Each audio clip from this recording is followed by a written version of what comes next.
This is nightmare scenario for Leafs fans. This is bad. Leafs Panthers game 3 in Florida. But before we get into this one, news came out before the game that Leafs fans have been sending threats to Wes McCauley after he officiated game 1 last series against the Lightning. Seriously? What are you doing? This is not it. This is clown stuff. Nobody should have to tell you not to send threats to officials after a hockey game. Total foolishness, embarrassing for the fan base. Keefe was asked about it and he said, officials don't have any impact on the game and it's not my focus. Wes has treated me like a true professional the whole time I've been in the league. Obviously, the first part's not totally true, but it might as well be when it comes to sending threats. Hopefully it doesn't get worse, as Wes did also officiate game 3, and Leafs fans are probably not going to be happy with this one. Let's get into it. Leafs start things off well as they got on the board first with O'Reilly getting the puck to David Kampf as he comes in 2-on-1 with Lafferty. He flips it across and Sam one-times it home past Bobrovsky. Nice, 1-0 lead. However, that would take us to the second, and that's where a heartbreak happens. Panthers get a break in on net. Duclair gets a shot on net. Juicy rebound to Verhaeghe. Luke Schenn is out of place. He dives back to make a defensive play and miscalculate. He trips Verhaeghe, resulting in a penalty. You'll take it. Panthers probably score there otherwise, but then after he takes out Verhaeghe, he goes sliding into his own goalie's shoulder and takes him out of the game. Samsonov stayed down on the ice for a few minutes before coming off, as the Leafs' playoff hopes would be thrust into the hands of young netminder Joseph Woll. Big loss for the Leafs as Samsonov had a good first period, but also a big opportunity for the young fella coming in down a man. The Leafs almost got out of that one, but in the dying seconds of the penalty, Duclair would take the stretch pass, sneak behind McCabe, deke past Woll, and tie the game. Toronto would get a little puck luck later on when Gustafsson scored after the Panthers D deflects one into the back of the net, putting the Leafs back up 2-1, but Verhaeghe wouldn't let that last long as he tips in the Gudas point shot to tie things back up at 2s, where it would remain before heading into overtime. And while the scoreline was tied, that wasn't really the story of the game, as the Panthers were putting on a lot of pressure. They had a ton of great chances in the second and third, and at times it seemed like the Leafs were playing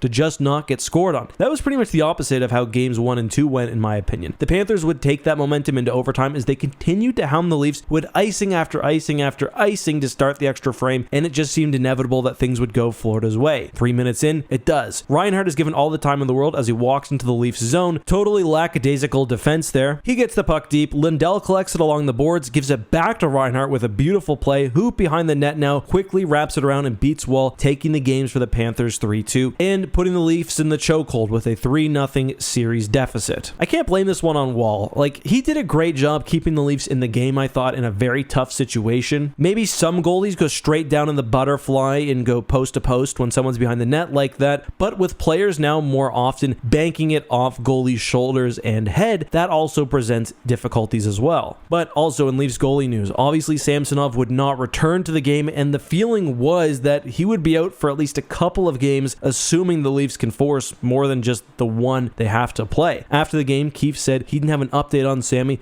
but he expects Woll to be ready to take on big minutes for the rest of the series. In other news, another great performance for Bob. He has not let the Leafs score more than 3 goals a game in this whole series. He's the biggest reason Florida's winning right now, especially in those past 2 games. Is there a shred of hope for the Leafs? If they make it to the second round and don't win a game, I think the curse gets restarted for another 20 years. But can the Leafs rally, or should we get the broom ready for a little sweeping? Let us know down below.